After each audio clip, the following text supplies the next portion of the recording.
Up until the age of 50, a man named Viktor had lived an entirely ordinary life. He worked a normal job, he was good at it, he cared for his mother, just completely normal. Then one day something changed. He got this urge, and every day afterward, he went into his garage and began digging. Every single day after work, he picked up a shovel and went straight back to digging, and strangely, that's how it went for 3 long years. Then one day, the digging stopped. He was finally satisfied with his work and ready to do something absolutely horrific. This would be one of the most disturbing things in modern Russian history. So although the events in this video are fleeting and non-descriptive, they are still highly disturbing, so viewer discretion is strongly advised.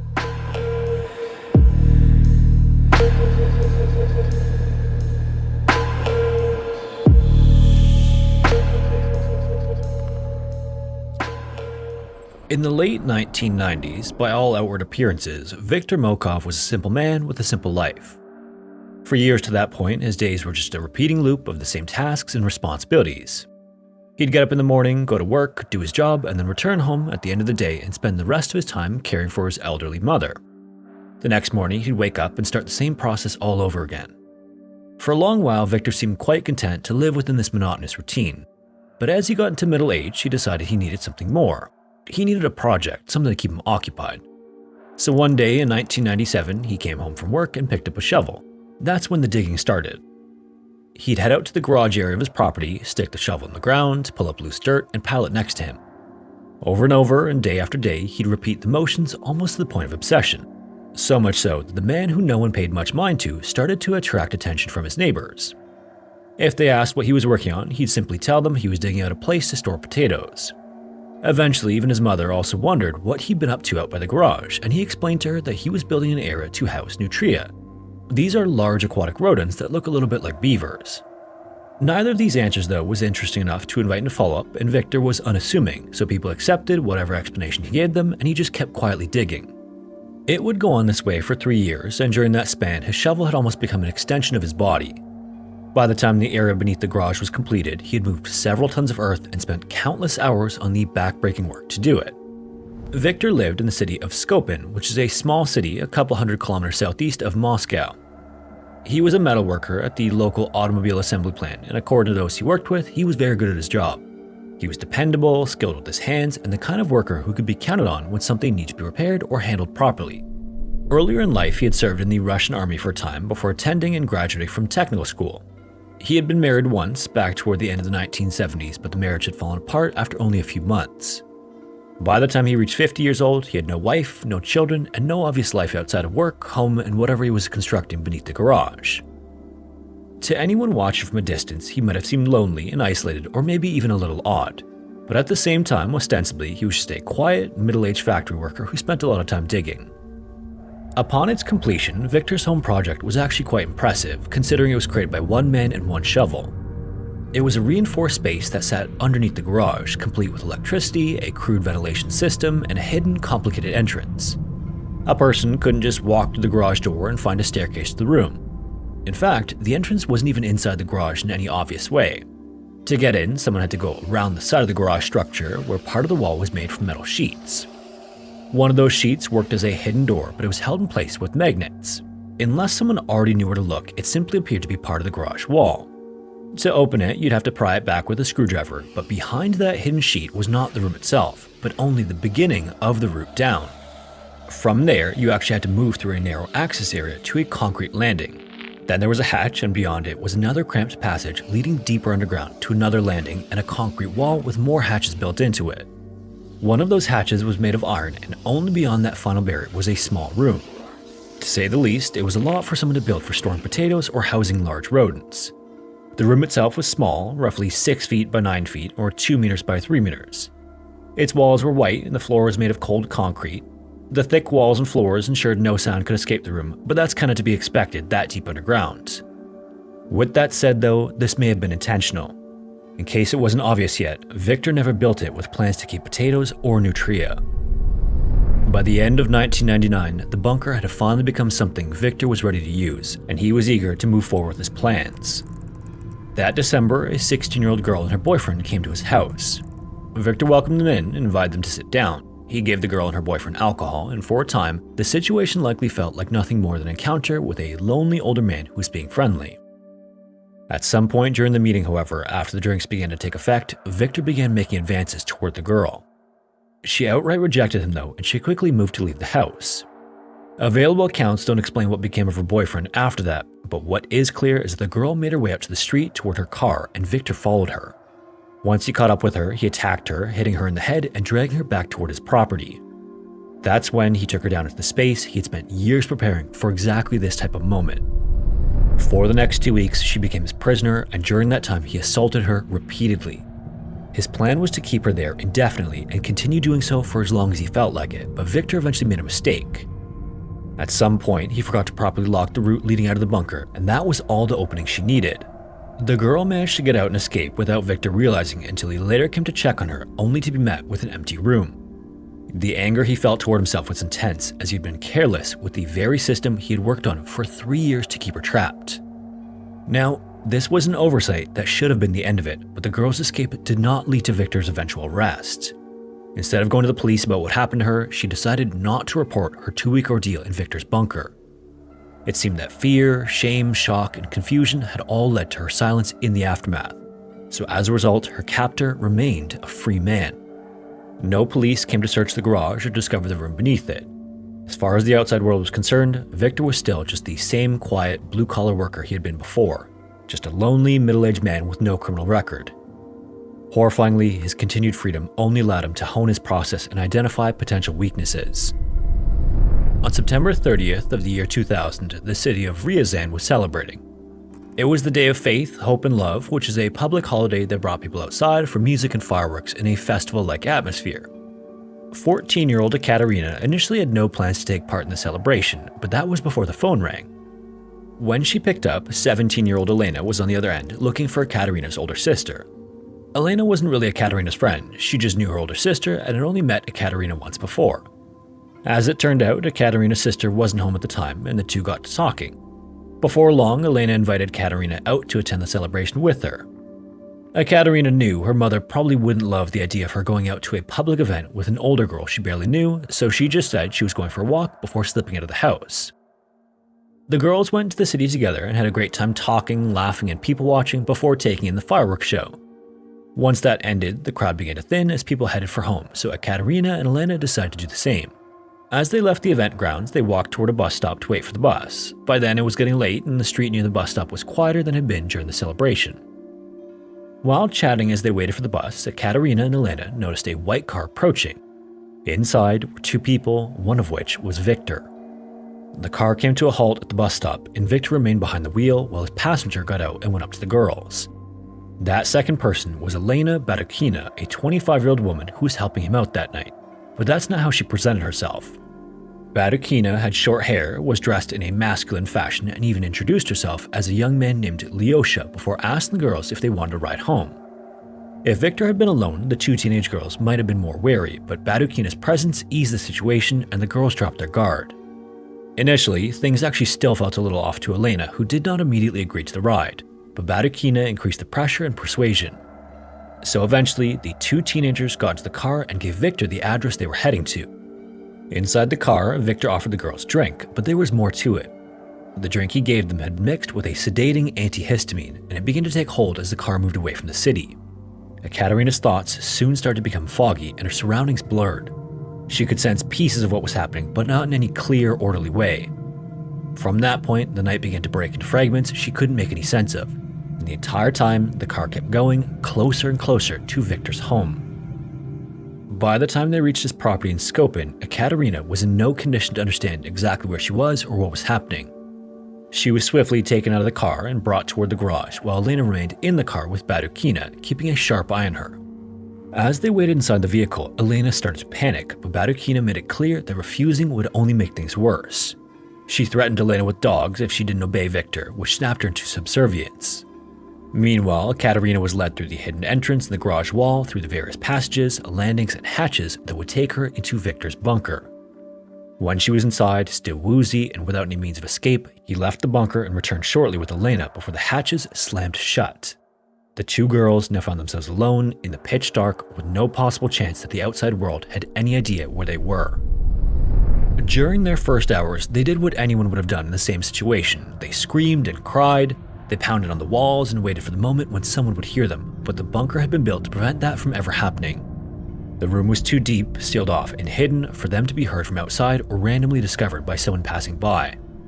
Whenever they calmed down enough to take stock of their situation, the girls discovered they were locked in a room that was barely livable. It was small, about the size of a cramped storage room, and it was damp and cold. In one corner was a bucket to use as a toilet, and only the most basic supplies for eating and cooking were on hand. That was about it. There was just enough around to keep them alive and breathing. In those first days, the panic was constant, and they had no idea how long Viktor planned to keep them there. They only knew that the door opened when he chose to open it and stayed closed when he didn't. As the first weeks passed, Viktor would come down to the bunker to check on them every 2 or 3 days, forcing the girls to measure time by his visits. When he did appear, it usually meant that there would be food, water, and light. If he stayed away, all the girls could do was wait and wonder whether he intended to come back at all. If the water ran low, Katerina and Elena could not refill it themselves. If the food ran out, they couldn't get more. If the lights were off, the girls could not turn them back on unless Viktor allowed it. Their very survival depended completely on the man who had taken and imprisoned them, and Viktor understood the level of control this gave him. He could make conditions worse whenever he wanted to. If the girls resisted, he could withhold food, shut off the electricity, spray tear gas into the room, or attack them.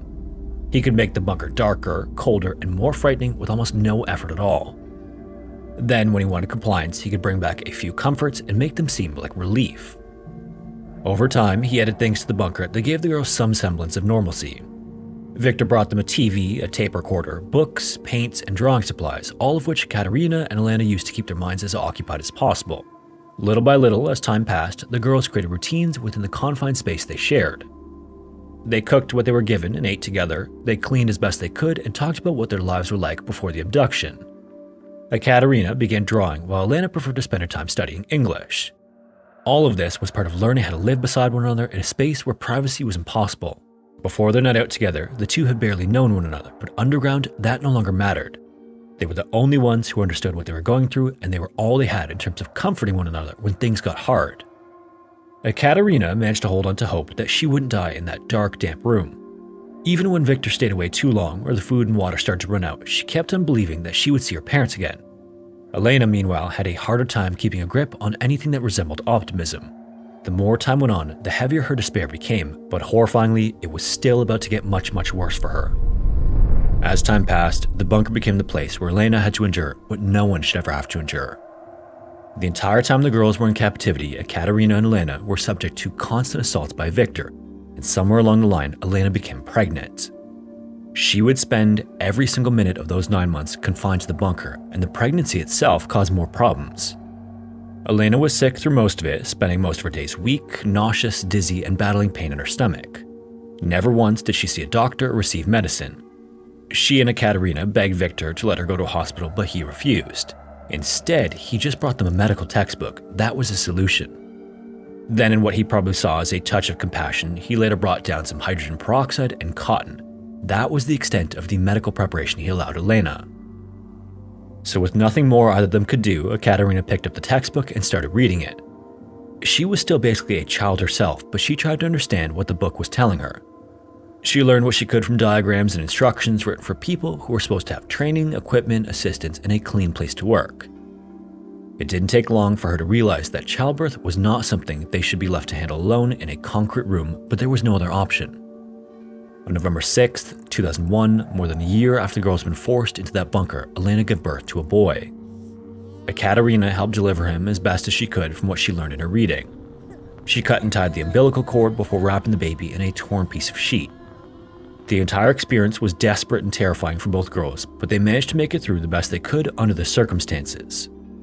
For a short time, the baby stayed in the bunker with them, and they shared the responsibilities that came with caring for an infant. Then one day, Viktor came to the bunker and stole the child away. Later that night, he abandoned the baby boy near the entrance of an apartment building. Thankfully, the child was found and eventually adopted, but the damage this caused inside the bunker was crushing. Horrifyingly, neither Katerina nor Elena would have much time to dwell on that though. Not long after, Elena was pregnant again. This time was no different from the first pregnancy. She again spent most of her time extremely sick, and Viktor again denied her any kind of real medical care. For 9 more months, she suffered in that bunker with no help outside of what Ekaterina could offer. On June 6, 2003, Elena gave birth to a second baby boy, and once more, Ekaterina helped deliver him. Then when the baby was about 4 months old, Viktor again took the baby and left it outside another apartment building. And like the first child, he was later adopted. About the only difference between Elena's first and second pregnancies was that the girls knew what to expect the second time around, so they used this foresight to devise a plan that might help them escape. Before Viktor took the second baby away, they had a note in the baby's swaddling clothes, hoping that whoever found him would also find their message. This was their first attempt in more than 2 years of captivity to get themselves out of the bunker, and it might have been enough to work if Viktor didn't discover the note before he left the baby behind. As you might imagine, this was a devastating failure for Ekaterina and Elena. Not only had they lost a chance at rescue, but Viktor now knew they had tried to free themselves. Despite this though, Viktor didn't actually change anything about the routines as it pertained to the girls or punish them in any way, so Ekaterina and Elena kept thinking of ways to get out. At one point, they considered heating up a pot full of oil and throwing it at Viktor when he came down the bunker. In the end though, the girls decided the risk wasn't worth it. If it failed, he could overpower them, and then he would most likely punish them in ways they likely hadn't even considered.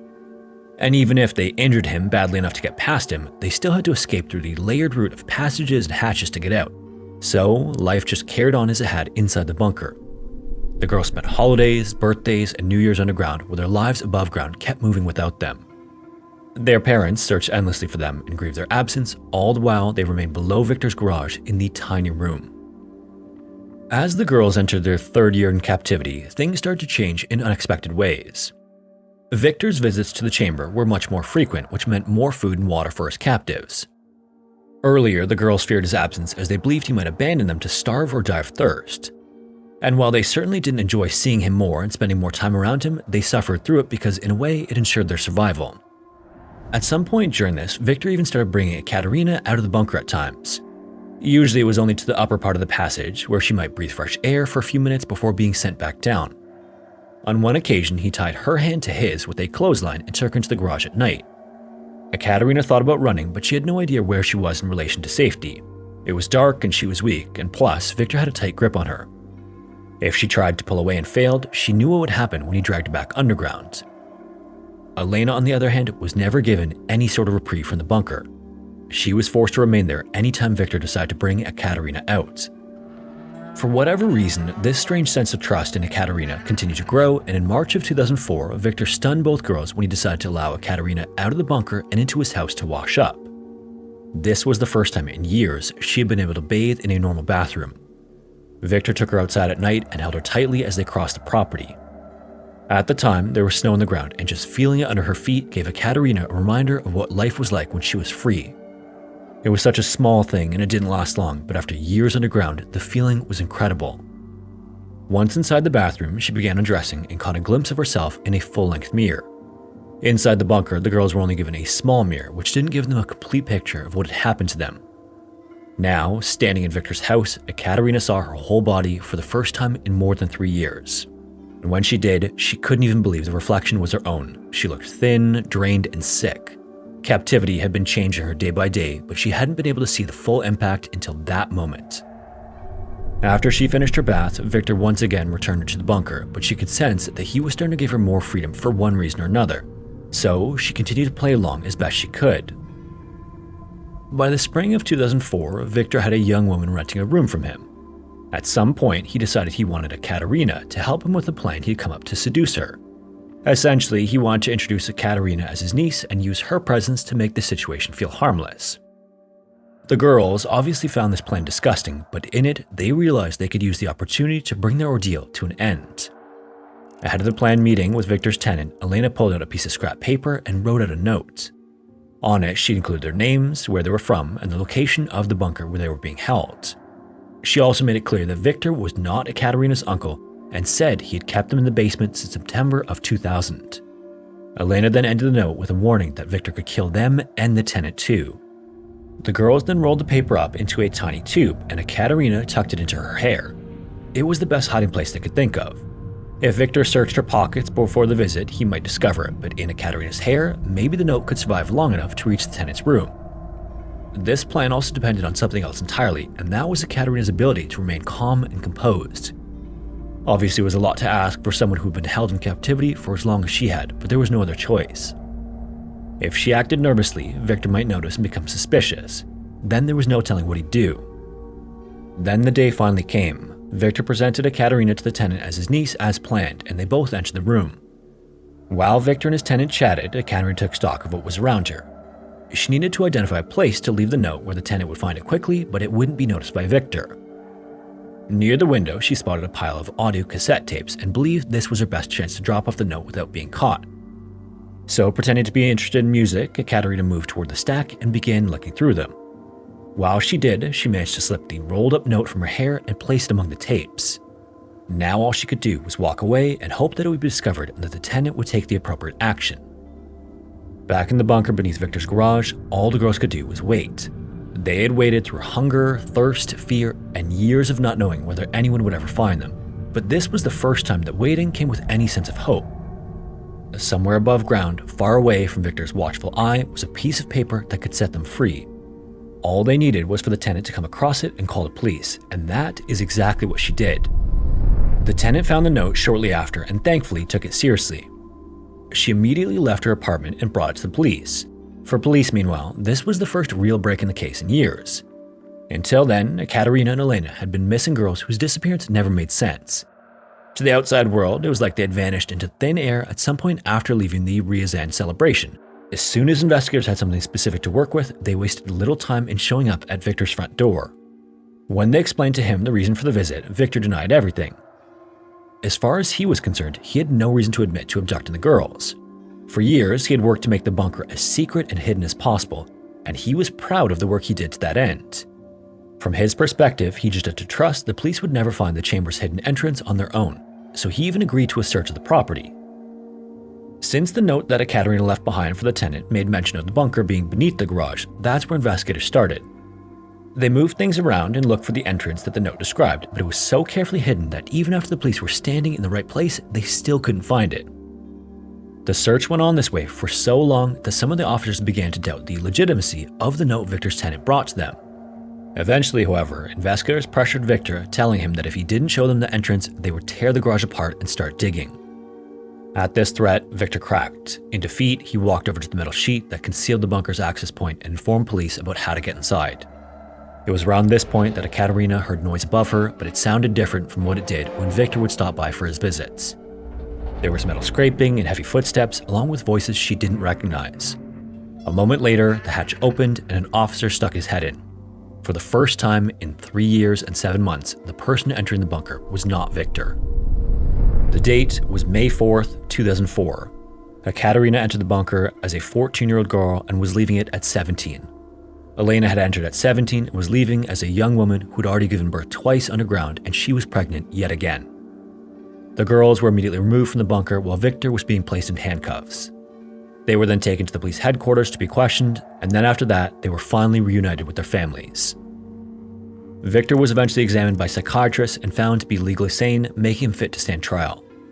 In August of 2005, he was convicted and sentenced by the Skopin Municipal Court to spend 17 years in a penal colony. Badukina was also apprehended for her involvement and received 5.5 years. On March 3rd, 2021, Viktor was released from prison after serving his full term, which caused outrage. By then, the case was infamous in Russia and the public considered him a danger, and their fears were well placed. In 2022, Viktor was arrested again, this time in connection with helping a friend hide the body of a man who'd been killed inside Viktor's house. He was later released again in 2023, and he remains a free man to this day. If you made it this far, thanks so much for watching.